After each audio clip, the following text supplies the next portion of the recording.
Hello friends, मेरा नाम है प्रांशु दयाल। आप सभी का स्वागत है स्टडी टू टॉक चैनल में। आज हम लोग क्लास 10th की केमिस्ट्री का पहला चैप्टर पढ़ेंगे जो कि है केमिकल रिएक्शन एंड इक्वेशन। तो फ्रेंड्स आते हैं सबसे पहले केमिकल रिएक्शंस पर। तो फ्रेंड्स केमिकल रिएक्शन पढ़ाने से पहले मैं आप लोगों को थोड़ा सा फिजिकल रिएक्शन के बारे में बताना चाहता हूँ, जिससे आप लोगों को केमिकल रिएक्शन और ईजिली समझ में आएंगी। तो फ्रेंड्स फिजिकल रिएक्शन में एक चीज़ से दूसरी चीज़ बनती है, लेकिन इसमें केवल स्टेट, साइज या शेप का ही अंतर आता है। आप चाहें तो उसे वापस पहले जैसा भी कर सकते हैं, जैसे कि एग्जाम्पल के लिए गुथे हुए आटे से रोटी बेलना। आप चाहें तो इस रोटी को वापस पहला जैसा भी कर सकते हैं, या केवल शेप या साइज का ही अंतर आया है। अब फ्रेंड्स आते हैं केमिकल रिएक्शन पर। तो फ्रेंड्स केमिकल रिएक्शन में भी एक चीज़ से दूसरी चीज़ ही बनती है, लेकिन इसके दौरान आए चेंजेस परमानेंट होते हैं, यानी कि आप उसे वापस पहले जैसा नहीं कर सकते।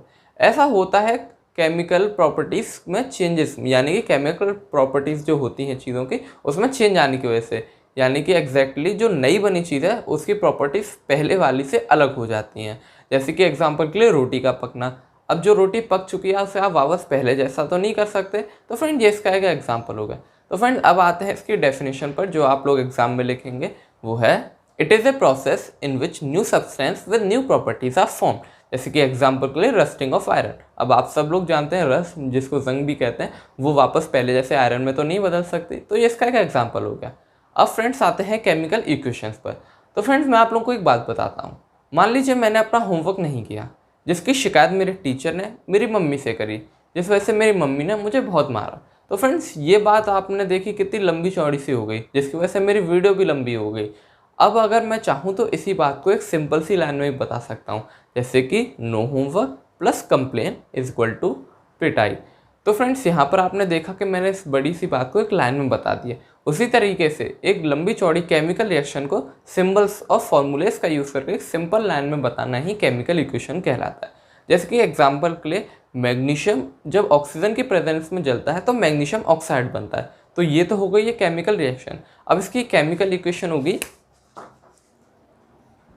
Mg plus O2 gives MgO। थोड़ा टेढ़ा मेढ़ा हो सकता है, लेकिन कोई बात नहीं।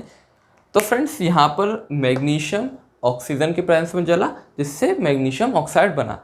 तो जो रिएक्शंस थी, हमारी रिएक्शन थी, उसी को मैंने सिंबल का यूज़ करके, फॉर्मूले का यूज़ करके उसको एक लाइन में बता दिया है। तो ये हमारी इक्वेशन होगी। तो फ्रेंड्स आप लोगों ने यहाँ पे देख लिया किस तरीके से एक रिएक्शन की इक्वेशन थी। तो फ्रेंड्स केमिकल इक्वेशन की डेफिनेशन जो आप लोग एग्जाम में लिखेंगे वो है symbolic representation of chemical reaction is known as chemical equation. तो जो हिंदी में वही आप लोगों को बस इंग्लिश में बताना है। तो फ्रेंड जैसे कि हमारी मैग्नीशियम ऑक्सीजन की प्रेजेंस में जलने पर मैग्नीशियम ऑक्साइड बनता है, उसी की यहाँ पे ये इक्वेशन है। इसके अलावा फ्रेंड्स यहाँ पर आप लोग देख रहे होंगे कि मैग्नीशियम और ऑक्सीजन आपस में रिएक्ट कर रहे हैं, तो इनको हम कहते हैं रिएक्टेंट्स।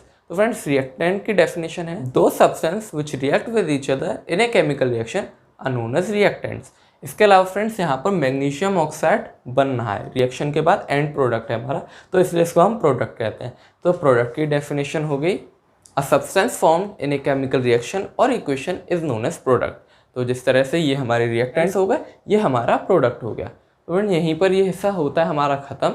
अब हम लोग बात करेंगे कैरेक्टरिस्टिक्स ऑफ केमिकल रिएक्शन के बारे में, यानी कि सिंपल भाषा में बताया जाए, जो केमिकल रिएक्शन कुछ कैरेक्टरिस्टिक्स शो करते हैं, कुछ खास चीज़ें जो केमिकल रिएक्शन में ही दिखती हैं। यानी कि एक तरह से कहा जाए ऐसी जो बातें जो एक केमिकल रिएक्शन को फिजिकल रिएक्शन से अलग बनाती हैं। तो हम एक एक करके उनको डिस्कस करते हैं। तो फ्रेंड्स हम लोग 5 कैरेक्टरिस्टिक्स के बारे में पढ़ेंगे, जिनमें से पहली कैरेक्टर है एवोल्यूशन ऑफ गैस। यानी कि फ्रेंड्स कई बार केमिकल रिएक्शन के दौरान एक गैस भी इवॉल्व होती है, एक या एक से ज़्यादा भी गैस इवॉल्व होती है। जैसे कि एग्जांपल के लिए पीछे मैंने यहाँ लिख रखा है zinc plus HCl gives zinc chloride plus hydrogen gas. तो फ्रेंड्स यहाँ पर क्या है, जिंक जो कि एक मेटल है, वो रिएक्ट जब कर रहा है HCl एक एसिड के संग, तो जिंक क्लोराइड बनना है जो कि एक सॉल्ट है। इसके अलावा हाइड्रोजन गैस निकल रही है, यहाँ पर हाइड्रोजन गैस इवॉल्व हो रही है, तो इसलिए हमने एक अपवर्ड का डायरेक्शन का साइन यहाँ बना रखा है। आप में से कई लोग इस रिएक्शन को जानते भी होंगे, 9th में आपने पढ़ा होगा मेटल जब एसिड के संग रिएक्ट करता है तो हाइड्रोजन गैस बनती है। तो फ्रेंड्स यहाँ पर एक गैस इवॉल्व हो रही है, इसलिए एवोल्यूशन ऑफ गैस का कैरेक्टर शो कर रहा है। अब फ्रेंड हम लोग बढ़ते हैं अगले कैरेक्टर पर। तो फ्रेंड्स हमारा दूसरा कैरेक्टर है चेंज इन कलर, यानी कि नाम से आप लोगों को तो पता चल गया होगा रिएक्शन के दौरान कलर में चेंज आना। अब ये कैसे, मान लीजिए एक चीज़ है उसके संग दूसरी चीज़ मिक्स करी तो जो सॉल्यूशन है उसका कलर चेंज हो जाए, यानी ओरिजिनल कलर से किसी दूसरे कलर में बदल जाए, या फिर जो कलर है वो डिसअपियर हो जाए। तो जैसे इसके लिए एग्जांपल में मैंने यहाँ पीछे लिख रखी है, 2 इक्वेशन लिखी है मैंने। पहली है KMnO4 जो कि पोटेशियम परमैंगनेट है, जो आप लोग जानते भी होंगे, पर्पल कलर होता है। उसके संग जब हम सिट्रिक एसिड ऐड करेंगे तो जो सॉल्यूशन होगा उसमें से पर्पल कलर डिसअपियर हो जाएगा, यानी एक तरह से ट्रांसपेरेंट हो जाएगा सॉल्यूशन। इसके अलावा दूसरी इक्वेशन मैंने यहाँ लिख रखी है K2Cr2O7 यानी पोटेशियम डाइक्रोमेट, जिसका कलर होता है ऑरेंज। उसमें अगर हम SO2 यानी सल्फर डाइऑक्साइड गैस अगर पास करवाएं तो जो सॉल्यूशन का ऑरेंज कलर होगा वो ग्रीन में चेंज हो जाएगा। तो यहाँ पे दोनों ही रिएक्शंस में कलर चेंज हो रहा है। इसके अलावा फ्रेंड जिस तरह से मैंने लिखी हैं इक्वेशंस, यहाँ पे पोटेशियम परमैंगनेट में दिखाया है, ब्रैकेट में उनका कलर भी दिखाया है, आप लोगों को बिल्कुल ऐसे ही आपको इक्वेशंस लिखनी होगी अगर ये पूछी जाए तो। इसलिए तरह से आप इनको ऐसे ही याद कीजिएगा, बाकी ये सब तो हम आपको नोट्स में दे ही देंगे। आप डिस्क्रिप्शन में जाके लिंक पर जाके PDF ज़रूर डाउनलोड कीजिएगा और एक बार नोट ज़रूर पढ़िएगा। अब हम लोग बढ़ते हैं अपने अगले कैरेक्टर पर। तो फ्रेंड्स तीसरा कैरेक्टर है हमारा चेंज इन टेम्परेचर, यानी कि सिंपली रिएक्शन के दौरान टेम्परेचर में चेंज होना, यानी कि टेम्परेचर बढ़ना यानी कि हीट होना, या फिर टेम्परेचर डाउन होना यानी ठंडा होना। तो फ्रेंड्स इसका एग्जाम्पल मैंने पीछे यहाँ लिख भी रखा है, CaO जिसको कि क्विकलाइम भी कहते हैं, और मेनली इसका नाम है कैल्शियम ऑक्साइड, या फिर लाइम भी कहते हैं, क्विकलाइम भी कहते हैं। इसको जब हम H2 यानी वाटर के संग हम मिक्स करते हैं तो CaOH का होल ट्वाइस यानी कैल्शियम हाइड्रोक्साइड प्रोड्यूस होता है। इसके अलावा हीट प्रोड्यूस होती है। तो फ्रेंड्स ये सिंपली कोई नहीं, आप लोगों ने देखा होगा दिवाली के वक्त कई लोगों के कलई आती है, कई घरों पे कलई से पेंटिंग होती है, और उन्होंने देखा होगा पत्थर जैसा होता है, उसे चूना भी कहते हैं कई लोग। उसमें जो हम पानी मिलाते हैं तो वो काफ़ी हीट प्रोड्यूस करने लगता है, उसमें जैसी आवाज़ भी आने लगती है और उसमें से काफ़ी स्टीम भी निकलती है। तो वही रिएक्शन है ये, जो चूना होता है उसी को हम कैल्शियम ऑक्साइड कहते हैं, और फिर जो सॉल्यूशन तैयार हो जाता है पानी मिलाने का वो हमारा कैल्शियम हाइड्रोक्साइड हो जाता है, जिससे हम लोग पेंटिंग करते हैं। वो जो पेंटिंग होती है मैं आप लोगों को अभी से बता दूं क्योंकि ये आगे भी आप लोगों को काम आएगी, कि जो कैल्शियम ऑक्साइड से जब ये CaOH बन जाता है, इससे जब हम जो पेंटिंग करते हैं उसे साइंटिफिक भाषा में वाइट वॉशिंग कहते हैं। इसके अलावा जब रिएक्शन के दौरान जो निकलती है उसको ब्रिस्क एफरवेसेंस कहते हैं, ब्रिस्क एफरवेसेंस साइंटिफिक नेम में। तो फ्रेंड्स यहाँ पर आपने देखा टेम्परेचर में राइज हो रहा है, हीट प्रोड्यूस हो रही है, तो ये चेंज इन टेम्परेचर का कैरेक्टर शो करवाता है। कई बार टेम्परेचर एब्जॉर्ब भी हो जाता है, यानी कि सॉल्यूशन ठंडा पड़ जाता है। वो कुछ और रिएक्शंस होती हैं, अभी बेसिकली आपको केवल इसी पे ध्यान देना है। अब हम लोग अपने अगले कैरेक्टर पर बढ़ते हैं।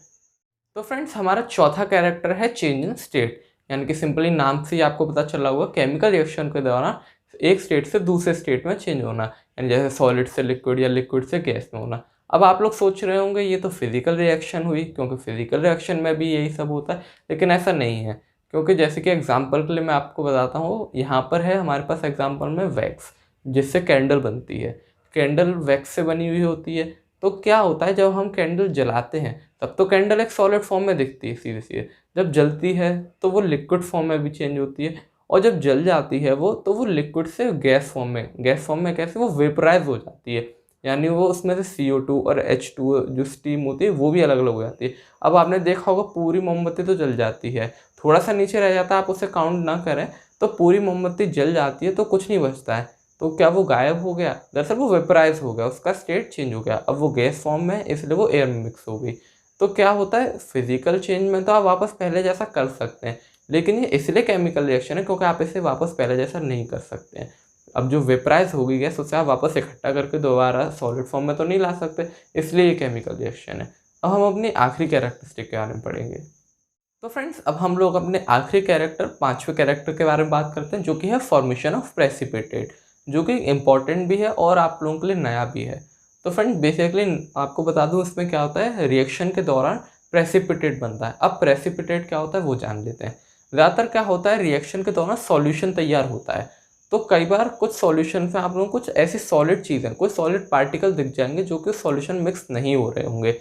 जैसे कि पानी में जैसे रेत मिलाने पर रेत मिक्स नहीं होती है, वैसे कई रिएक्शंस के दौरान आपको दिखेगा कि कई सॉल्यूशन में ऐसी सॉलिड चीज़ें जो नीचे बैठ जाएंगी और वो मिक्स नहीं होंगी। तो वो जो सॉलिड चीज़ें वो उस सॉल्यूशन का प्रेसिपिटेट कहलाता है।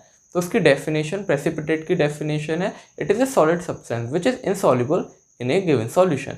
तो फ्रेंड ये हो गया प्रेसिपिटेट। तो वही जो रिएक्शन जिनमें प्रेसिपिटेट बने वो ये कैरेक्टर शो करती हैं, जिसके लिए मैंने एग्जाम्पल यहाँ पीछे 2 लिख भी रखे हैं, जिनमें से ये ऊपर वाला एग्जाम्पल काफ़ी इंपॉर्टेंट है, कई बार आता रहता है, तो आप लोग इसे ज़रूर लर्न कर लीजिएगा। तो इसमें यहाँ पर हमने लिया है पहले पोटेशियम आयोडाइड, KI लिखा हुआ है शॉर्ट में, और कलरलेस होता है ये कलरलेस होता है। इसके संग जब हम लोग लेड नाइट्रेट PbNO3 का होल 12 मिक्स करते हैं और ये भी कलरलेस होता है, दोनों के मिक्स करने पर पोटेशियम नाइट्रेट बनता है और लेड आयोडाइड बनता है। तो फ्रेंड्स इन दोनों के मिक्स करने पर जो एक सॉल्यूशन तैयार होगा वो बेसिकली होगा तो पोटेशियम नाइट्रेट का, लेकिन उसमें आपको नीचे कुछ चीज़ें सॉलिड पार्टिकल कुछ बैठे हुए दिखेंगे जो कि लेड आयोडाइड होंगे और ये येलो कलर के होंगे, इसलिए हमने यहाँ येलो PPT लिखा है। इसके अलावा फ्रेंड जो प्रेसिपिटेट शब्द है इसको शॉर्ट में PPT बोला जाता है, इसलिए आप प्रेसिपिटेट की जगह PPT भी लिख सकते हैं। तो फ्रेंड्स यहाँ पर आपने देखा कि ये कलरलेस था, ये कलरलेस था, लेकिन बनने पर बना ये येलो में, तो इसलिए आपको बहुत आसानी से दिख जाएगा कि हाँ ये चीज़ मिक्स नहीं हो रही है, तो ये PPT हो गई। तो फ्रेंड्स यहाँ पर मैंने एक और एग्जाम्पल लिख रखा है, बेरियम क्लोराइड BaCl2 और इसके संग जो हम सल्फ्यूरिक एसिड H2SO4 मिक्स करेंगे तो फिर BaSO4 बेरियम सल्फेट बनेगा, जो कि वाइट PPT है हमारा, यानी ये हमारा प्रेसिपिटेट है। इसके अलावा हाइड्रोक्लोरिक एसिड भी बनेगा। तो मेनली इन दोनों के मिक्स होने पर बनेगा तो HCl का सॉल्यूशन, एसिड का सॉल्यूशन, जिसमें नीचे कुछ छोटी छोटी चीज़ें आपको दिख जाएंगी सॉलिड फॉर्म में, जो कि हमारा बेरियम सल्फेट होगा, जो वाइट कलर में होगा। तो इसलिए ये हमारा वाइट PPT होगा, इस सॉल्यूशन का प्रेसिपिटेट। तो सिंपली बस इतना ही है इनमें, आपको बस ये ऊपर वाली रिएक्शन इंपॉर्टेंट है, इसको ज़रूर याद कर लीजिए। बाकी इस वीडियो में बस इतना ही था। अगर आपको कोई भी अभी तक दिक्कत आई है तो आप हमें कमेंट करके पूछ सकते हैं। इसके अलावा हमने इस पूरे पार्ट के शॉर्ट नोट्स बना के अपने डिस्क्रिप्शन में PDF के फॉर्म में लिंक उसका दे रखा है, वहाँ से आप उसे डाउनलोड कर सकते हैं। अगर आपको हमारी वीडियो अच्छी लगे तो उसे लाइक कीजिएगा, सब्सक्राइब कीजिएगा हमारे चैनल को और अपने फ्रेंड्स को भी ये शेयर कीजिएगा।